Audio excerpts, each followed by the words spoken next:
Hi.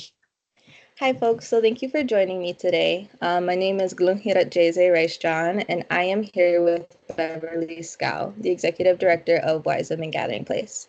Beverly is a member of the Kwakwakwa community of the West Coast in British Columbia, Canada.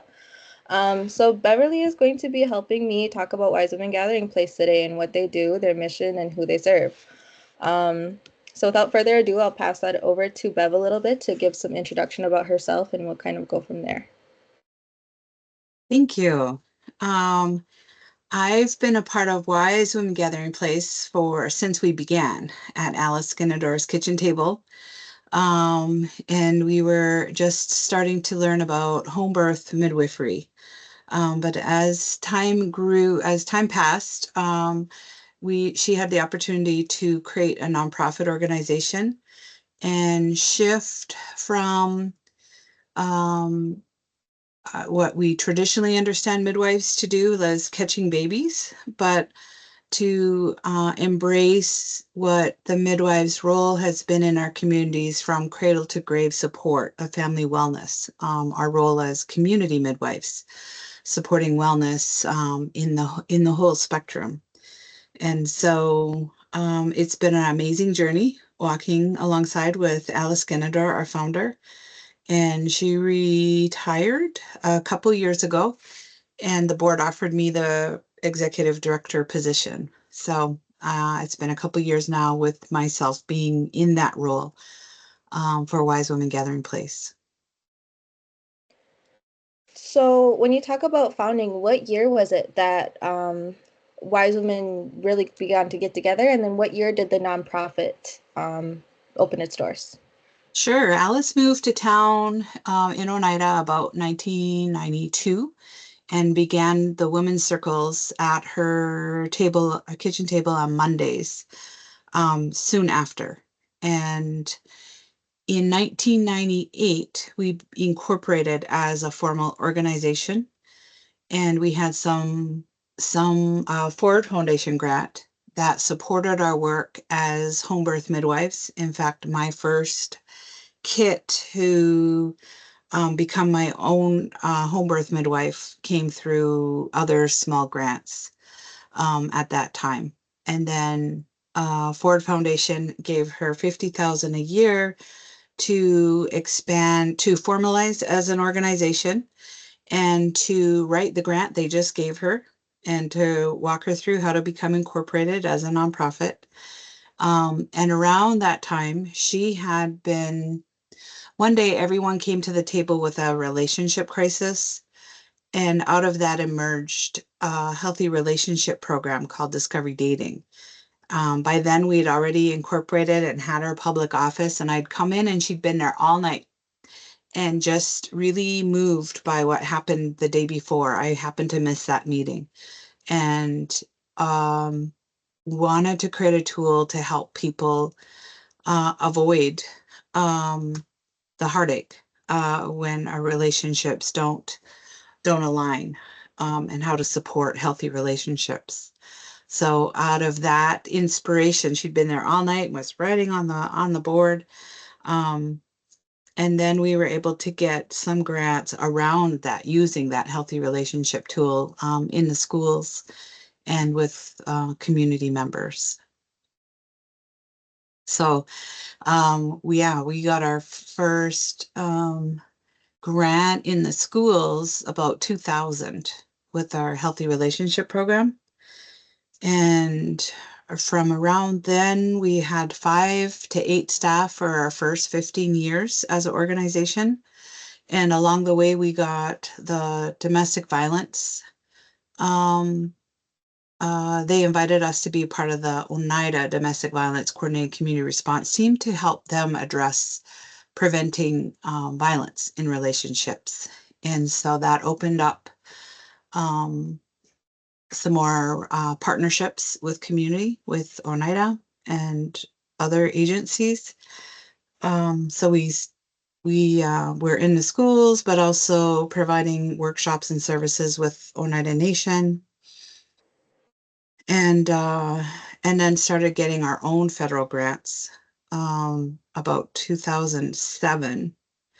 And then 2018, we got a VOCA grant and we like doubled in size. And so we had to move from our Babcock location to the two locations that we're in now, which are kind of across the parking lot from each other.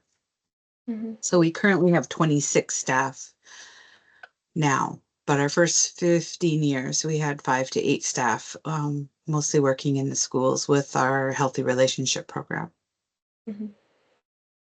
Wow, so that really addressed what my next question was, because my next question was, what problem did Wise Women form to address? And it seems as though Wise Women covers a plethora of different avenues of need within the community. And speaking of community, I just wanted to touch base. What community do you serve? So we're based in Oneida. Especially when we began, most of us lived in the Oneida community, and most of our staff are Native American. We are intending to provide a Native American approach to healing, advocacy, healthy relationships. We have state and federal grants, so everyone is welcome to receive our services, but we are intended to address the gap that many Native Americans to feel comfortable in receiving services through our doors. Sometimes they're not feeling safe or secure to go to mainstream organizations. There's still a high level of distrust because of the historical, experience of residential schools, the role of foster care, stealing our children again. So there's a distrust of social service organizations. So having, when they come in the door and see people that look like them, who are there to care for them, there's a level of trust that they don't have to explain all that. But that can just express what their needs are, and we'll do our best to support them. Mhm. Well, that actually segues into my next question, because I think that's really important that we have there's a relationship of reciprocity and understanding that the people that you're serving are able to see themselves in you as an organization. And just talking about the relationship between the organization and the community, where does the organization fit within the landscapes of organization in its community, organizations within the community? Because I know that there are other organizations that may meet those needs, such as Golden House, for example, or Oneida Social Services. Where does Wise Woman fit within all that? Sure, yeah. We are a nonprofit, so we're independent from the Oneida Nation and any other organization. A lot of people assumed we're a program of the tribe often. So we are independent from the Oneida Nation, but we have collaborated a lot in the past and continue to support and refer back and forth between the Oneida DV program.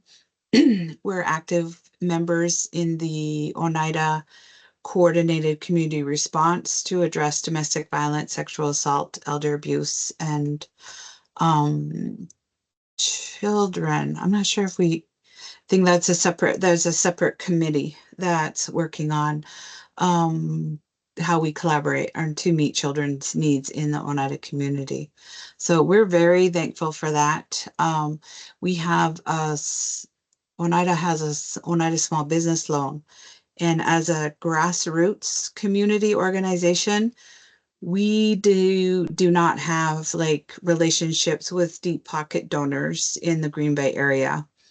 And so most of the state and federal grants that we have to operate are reimbursement grants. So we do the work and they pay us for the expenses after. So we share that we spent this much on payroll and payroll taxes and rent, utilities, and then our program, the meals for the kids and rent for some of the people that we're providing. So we provide all those reports or receipts to them and they pay us after the fact. So we average between 150 to 200,000 a month in expenses. Um, and so we're really thankful for Oneida Nation's small business loan. So we have a majority of, um, I'm getting ahead of myself, but our majority of our board are enrolled Oneida members so that we can be eligible for that Oneida small business loan. So that's been really a lifeline for us. We are just getting to the point of expanding our unrestricted revenue. Even though we've been around 25 years, we've never really figured out or put energy into fundraising, um, because you can't use grant funds to fundraise, and it takes money to fundraise. So it was chicken or egg. What we didn't have it. So thankfully we got into Give Big Green Bay about 4 or 5 years ago now. Time goes so fast. And we got like $10,000. And that allowed us to have paid time on staff or training and fundraising and time to do fundraising. And so that has been building our momentum of other unrestricted funds. Plus, we've got some quality programs that we provide fee-based service. So we charge a registration fee for our discovery dating facilitator training. We do top facilitation methods, facilitation trainings, and also we do facilitation services. We provide strategic planning or other kind of facilitation that groups need. So it takes us, both of those trainings have taken us to New Mexico and California, and with other communities in Wisconsin. So for those, we are able to build some revenue from those as well. Mhm. So we're finally at a place where we're not using our credit line all the time. So, which you pay, right? You pay to use that money, interest, bank fees for that. So, we're really thankful for the partnership with the Oneida Nation, um, to support us through that. And we are working to continue to diversify our income. Partner in the landscape, right? Who we are, wise women. So with Oneida, right, we've had a good partnership. They call us to collaborate on events periodically through the years. Um, we refer to Golden House, to the Sexual Assault Center in Green Bay, Diverse and Resilient in Appleton for the LGBTQ plus community who have been harmed by domestic violence or sexual assault. And they refer to us when they have Native Americans, especially, who we can provide either in conjunction with them, or just refer to us so that we can provide a culturally specific approach to their care. We can do all that they do in terms of accompaniment in the courts process, but we found that the majority of the people who come to us aren't coming in the moment, that it's years later after the harmful event has happened, and they're now ready to like heal from that. Um, or even in the moment, they're not ready to use the court process because we understand that the court's process disproportionately impacts people of color. And if it's someone they just want the pain to stop, they want the abuse to stop, but that it gets confusing, when you're thinking about going to the courts and not trusting the courts to do justice. And plus, the punishment it's not about necessarily ending the abuse. When they go to prison, they come back even angrier back into our communities, and we're still at risk. So, um, but a lot of time we can help with increasing their safety and supporting them in their healing journey and providing them skills to support them reclaiming their lives with healthy relationship skills, with healthy decision making, with support with basic needs. I'm on a interview right now. Thank you. No, not right now. Sorry.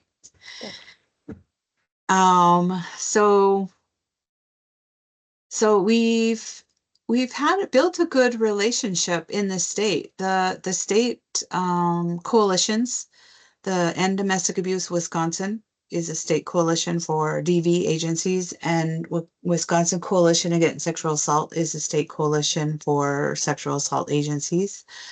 And they've called on us to present at their conferences and to provide our perspective on situations, and it's we feel respected as a voice in those circles. Alice has really created that prestige for us, and so I'm doing my best to step in her shoes, but it feels comfortable there.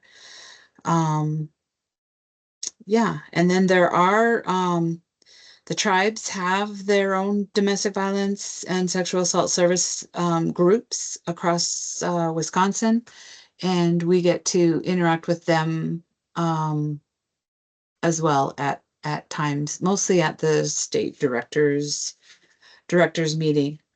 So Well, thank you, because that covers a lot of what we address within the class is our sources of revenue, our relationships with community, our relationships with other organizations. It seems as though Wiseman Gathering Place has a lot of relationships that are both formal and mildly informal. I would just poke at, but I mhm. mean, there's a plethora and widely diverse group that Wiseman Gathering Place interacts with. And if I could just bring us back to when you were talking about revenue, I just wanted to know a little bit more about numbers and percentages. Not exact numbers, Mhm. but when we discuss in class about revenue, we understand that revenue comes from grants and fundraising and occasionally product sales, whatever product may look like. And I know that you were talking about the facilitation methods and making sure that you can distribute those as a portion of revenue. So, what percentage of of the income that serves Wise Women Gathering Place, what do those percentages look like? So our budget is about $2 million. It was 2 million, and then it was down. It's a 1,980,000 this year.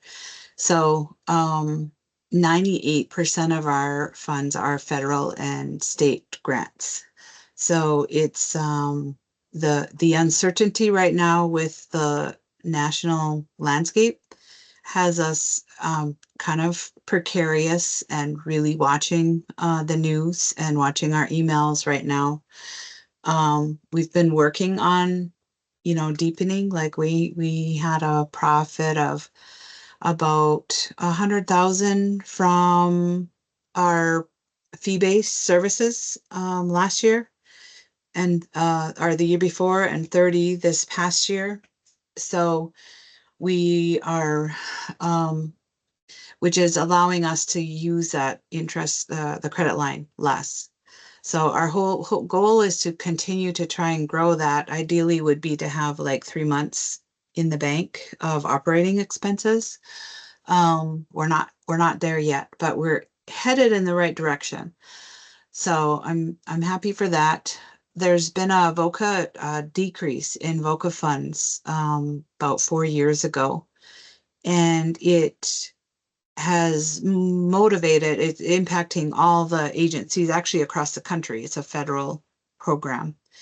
And in Wisconsin, or in northeastern Wisconsin, we've collaborated with the other VOCA. There's about 7 of us who receive VOCA funds, and our funding was cut. And so within the Greater Green Bay Community Foundation footprint, they're willing to fundraise for the whole group of us. And then we'll distribute the funds amongst us as those funds come in. So it's still incubating. It's in the works. Our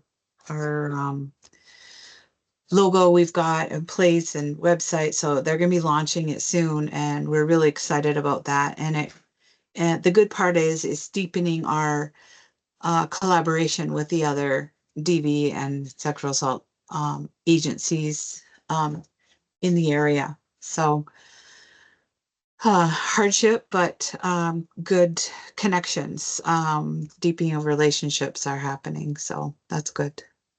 Yeah. I don't know what question, hopefully I answered the question. Oh, you did, and I appreciate that.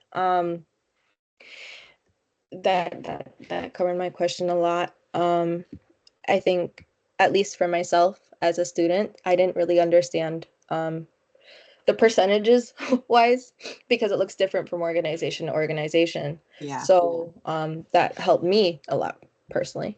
Um, and then I just wanted to open it up because some of my peers did have questions as well. So we wanted to know more about your members on the board. You said a lot of them were members of the United community. Hmm. What are their experiences, not maybe direct experience, but how do their experiences contribute to the organization in its grander whole? Sure. We have some that are right from our founding board. Some of us on the board have been right from the beginning along the way. And we're at a place, intersection, where we are needing to expand our board. We've grown as an organization and we're needing to lean on our board more. We've done a lot of policy work these last 2 years, especially, really growing a lot of our policies. Grants have requirements for the policies, but we have grown so much now with 26 employees. Having policies in place that we can apply makes it a lot easier than when we had 5 to 8 employees. For a long time we could figure out each situation, applying our values and that, but there's so much now, so we're relying on those policies and standard operating procedures to help streamline us, so we're effective, efficient with the resources that we have, and that we're being equitable, but without being too rigid, that we're flexible to the needs of our team. Mhm. So we've really worked to hold on to those original values, right? Uh, so some of our foundational values are like informed consent, right? Protect and preserve integrity, and wholeness. Um, and oh, now my mind just stalled out. But we're wanting to keep that grassroots wise ways kind of about us, and not get too, as we've grown, to get too hierarchical or corporate, and still keep a weave across, with the work. We have work arenas that have emerged now where we have the advocacy staff who are working with people harmed by domestic violence, sexual assault services. We have housing programs. We have transitional housing and DV rapid rehousing, and we have our safe parking program. So we have housing grants and staff, and we have our youth and children and youth programs and staff who are doing in school, after school, and also one-on-one support for young people.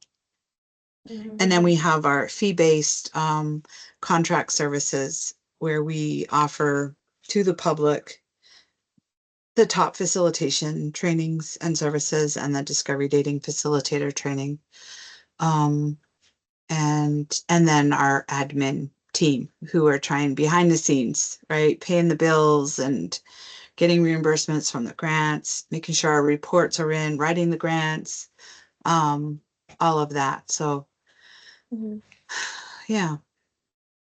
And then Wise Women also has that really cool way of work organization, right? And that's something that I know is unique to Wise Women with their midwives and the healthy communication that happens within the organization. That's fairly unique, at least what I know of. That's really, there's a lot of emphasis on making sure that there's collaboration that's reciprocal and communicative in a nonviolent way. And that's a Mhm. theme that goes across the entire organization. Is that correct? Yeah, so nonviolent communication is one of our core trainings that we ask all the staff, new staff who come on, to get some basic orientation to it. And we work to use that as a tool to help us when we have tough, uncomfortable conversations as well. All of our staff get trained in talk facilitation, in discovery dating, and in the White Bison's Mending Broken Hearts kind of healing from intergenerational trauma and unresolved grief. So we all recognize that we all have some of our own, baggage, our own hurts, and that for us to serve the community who are coming to us for help, we can do that better if we're always working on ourselves. So we invite all the staff to be a part of those journeys, and we're working on our nonviolent communication amongst us. So thank you for recognizing that. Yeah. Oh, also about our board. So majority of our board is we've got right now 7 board members, and 4 are enrolled Oneidas, Mhm. and then we have um 2 more that are other natives. So like all the board are Native American except for one Caucasian man who is the lawyer for UWGB right now. So we're really thankful for him. He's got legal and good grounding in reading financials and understanding that.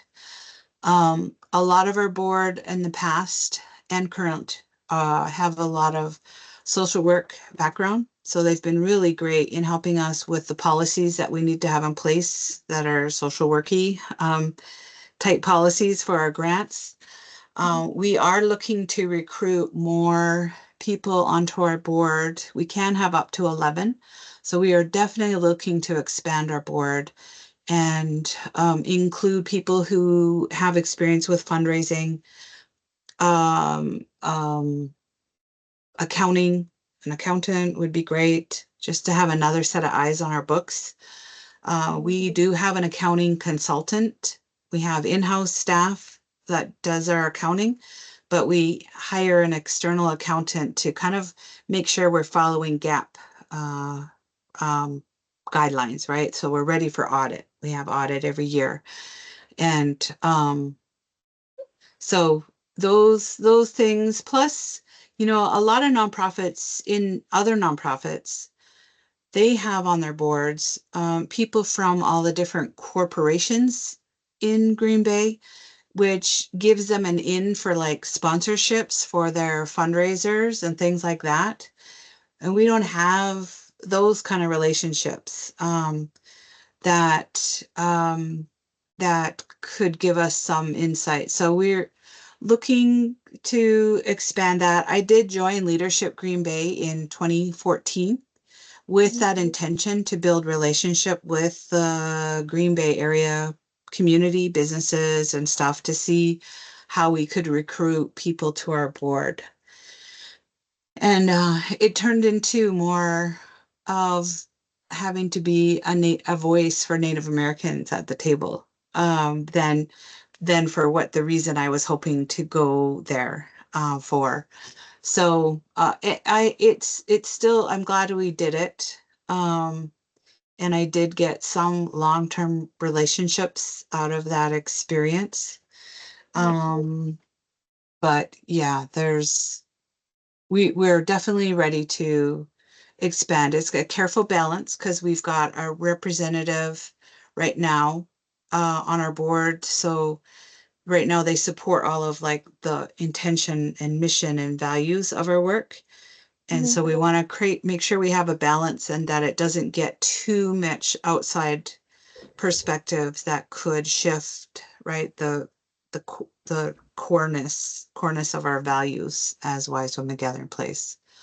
Right. Um, so Well, yeah, that answers my question pretty well. So I think I'm pretty confident that within our discussion we've covered many, if not all, of the questions that I had. So if it's okay, if you just have a little bit of advice for students who are interested in working in the sector, or anything that maybe like that I didn't cover, that I didn't ask, that our values are important to the organization, just to wrap things up. That's okay? sure, sure. I love my job. I love it's never boring. There's always a new puzzle or something to figure out. And we have a great team at Wise Women who bring their best selves to help us figure it out together. And so Mhm. that feels good to be in a community of people motivated to have a good impact in community and to see you at the other end. I'm not working directly with community. I'm in my office doing stuff, but it just feels good when you know someone's found safety in a home and or they got through a crisis and they're feeling good about themselves and are able to care for their kids and are making progress in their life. They've gone to school or done something, so it just feels good to know you're making a difference. It's I guess there's nothing really guaranteed, right? Any jobs could be. So it's just like we're so dependent on grant funds. So there's a little bit of that insecurity, a little bit. But I've been in working with them for 25 years. So like there's a certain amount of stability also that can happen. So I just I really enjoy working in a nonprofit and having is a homegrown kind of one that we can kind of build it to what we would like to see, right? With the compassion and caring um, that we'd like to experience ourselves is what's driving us with our organization. So I just encourage people to follow their dreams and it's we had no idea, when we first started and made our first board that here we'd be 25 years later and have 26 staff. That was that but it's great because with each of those grants we can reach more people with help and support. So I'm really grateful. Wonderful. Well, thank you so much, Bev. I really appreciate you taking the time out of your day to share with myself and my class about Wise Women Gathering Place. I think that this has been a really important conversation, especially about Indigenous organizations, Indigenous nonprofits. So thanks Mhm. again, Yawa, and I think we're okay. All right. Well, it was a pleasure. And yeah, thank you very much. Thank you. Sure. Yep. Let's see.